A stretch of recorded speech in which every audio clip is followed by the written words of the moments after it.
Vicepresidente. Muchas gracias, muy buenos días a todas y a todos. Saludo con mucho afecto y agradecimiento al magistrado presidente del Tribunal Electoral del Poder Judicial de la Federación, mi amigo el magistrado Felipe Fuentes. Saludo a, bueno, aquí son todos amigos, así que obvio el calificativo, o más bien lo generalizo de una vez, al secretario general de Idea Internacional, al doctor Kevin Casas. Saludo al magistrado del Tribunal de la Sala Superior, José Luis Vargas, a nuestro querido y admirado, otro de los protagonistas de esta historia que aquí se mencionaba, el doctor José Agustín Ortiz Pinchetti, fiscal especializado para delitos electorales, al licenciado Jorge Alcocer, coordinador de asesores de la secretaria de Gobernación, y bueno, 25 años después en cargos muy similares, ¿no?, en este tipo de responsabilidades, al doctor Daniel Sobato, director para América Latina de Idea Internacional, y por supuesto a la doctora Anica Silva Lander, jefa de la unidad de evaluación y bueno, autora, digamos, ha sido coordinadora de este estudio que hoy se presenta. Los movimientos sociales y el desarrollo tecnológico de los últimos 40 años y también las promesas incumplidas de la democracia en este periodo han transformado profundamente a la comunidad internacional y a las expectativas de nuestras sociedades. En tan solo 4 décadas no solo se redefinió la geografía mundial, sino también la orientación en términos de apuesta democrática del mundo entero. El fin de la Guerra Fría dio paso a la formación de bloques económicos regionales, la desaparición del bloque socialista provocó la división de muchos países y el desconcierto que esta balcanización provocó evidenció la necesidad de que cada nación edifique sus propias instituciones con base en sus historias y expectativas. Por cierto, una historia que no se acabó como algunos de manera profundamente equivocada preconizaron.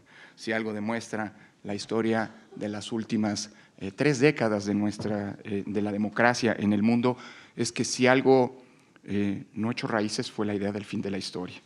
En este lapso, la democracia se expandió por todas las regiones del mundo e incluso podríamos decir que en los últimos 25 años del siglo pasado hubo una especie de impulso libertador que recorrió el mundo, el impulso de la vida democrática. Y esa expresión no es un calificativo ni es un eufemismo, es literalmente una descripción histórica.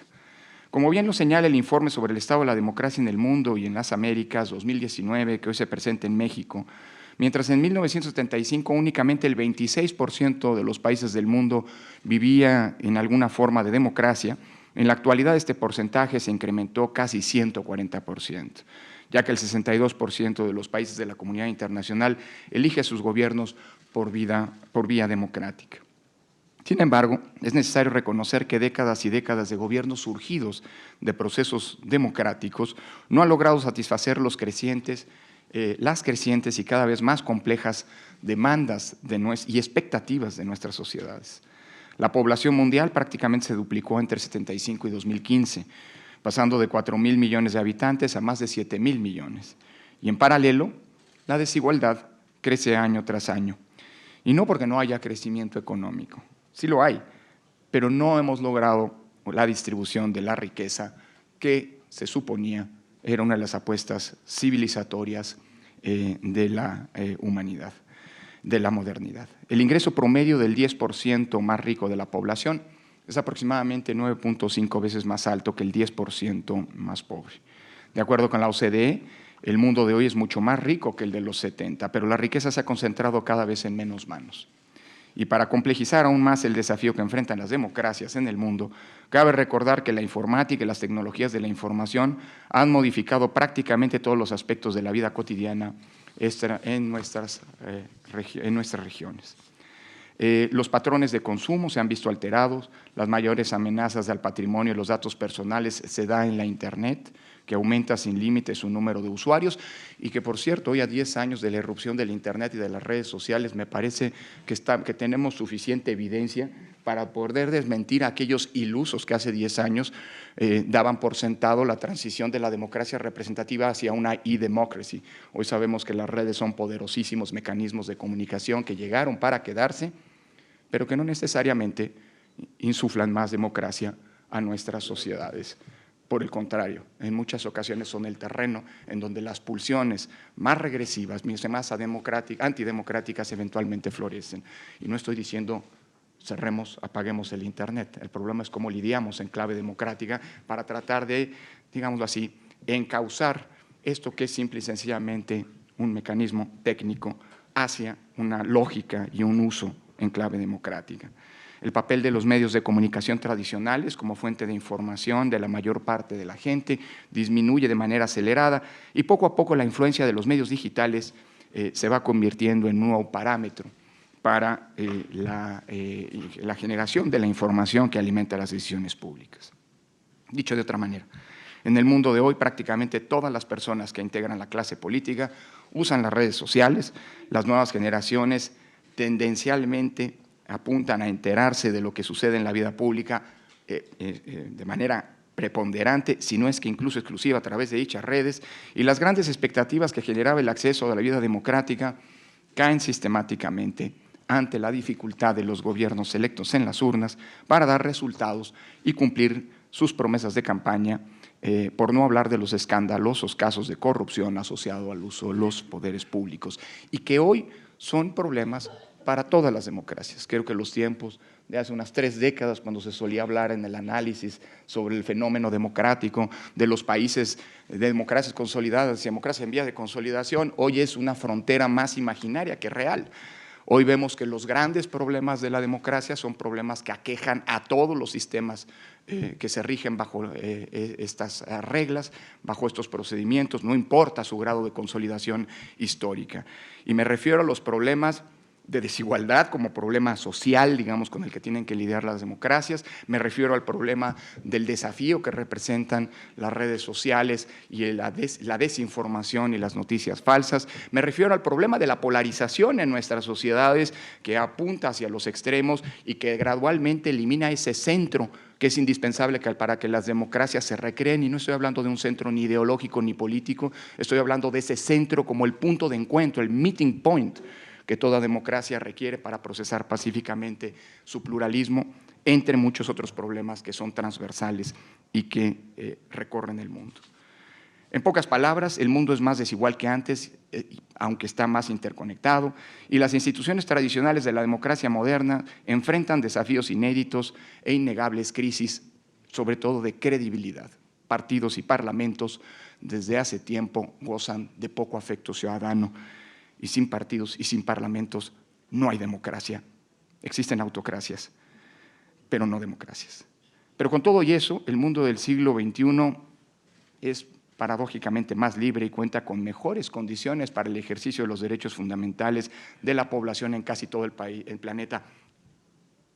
Pero este es un camino de ida y vuelta también, así que cuidado, no demos por sentado conquistas que o se procuran y se cuidan, o el día después se nos esfuman entre las manos.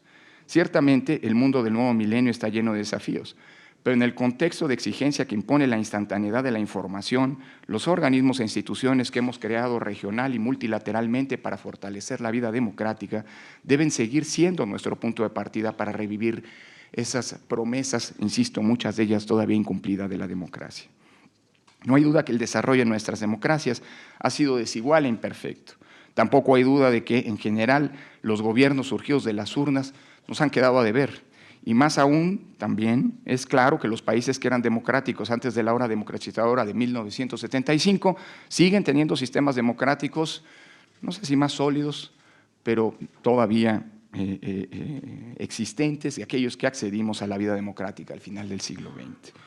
Esa es la importancia del informe sobre el estado de la democracia en el mundo y en las Américas 2019, que nos muestra datos precisos en múltiples dimensiones y en perspectiva comparada para que las autoridades, los gobiernos y especialmente los organismos de garantía de los derechos y de los procedimientos democráticos, tal como lo señalaba Jorge Alcocer hace un momento, foscalicemos nuestros esfuerzos para impulsar la consolidación de nuestra convivencia en clave democrática y mantener, preservar y en la medida de lo posible, insisto, consolidar los logros, las conquistas de las décadas pasadas.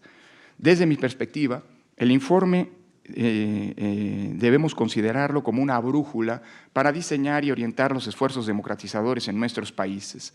Una hoja de ruta que facilitará darle perspectiva y un sentido integral a las iniciativas que pretendan fortalecer los sistemas democráticos de cada región y en cada nación, y señalar, apuntar y combatir las iniciativas, que las hay y muchas, en clave regresiva de nuestras conquistas democráticas.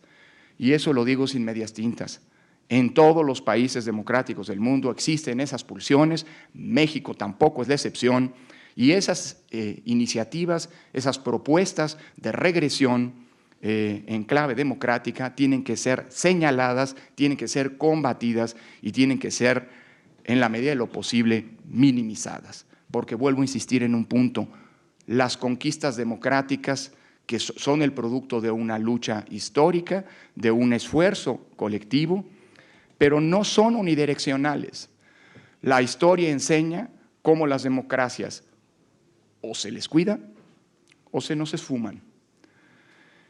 Y el germen de las antidemocracias encuentra paradójicamente, justamente en el medio ambiente democrático, un caldo de cultivo en donde, si no se toman las prevenciones necesarias, esas expresiones crecen, se fortalecen y al final, eventualmente, prevalecen.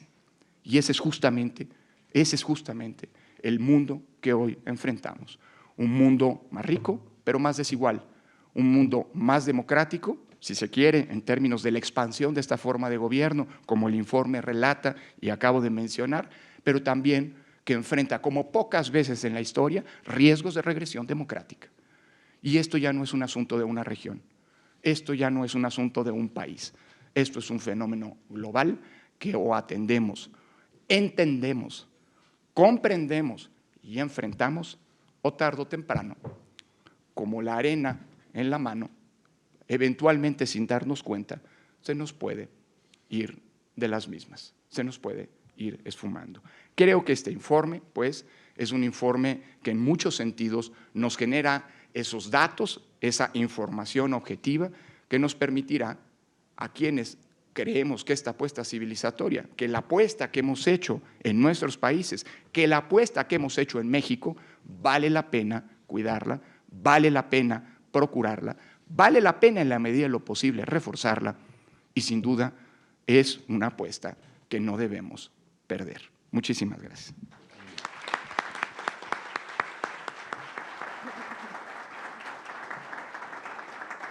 Agradecemos las palabras del consejero presidente Córdoba Vianello. Acto seguido, escucharemos el mensaje de Kevin Casas Zamora, secretario general de IDEA Internacional.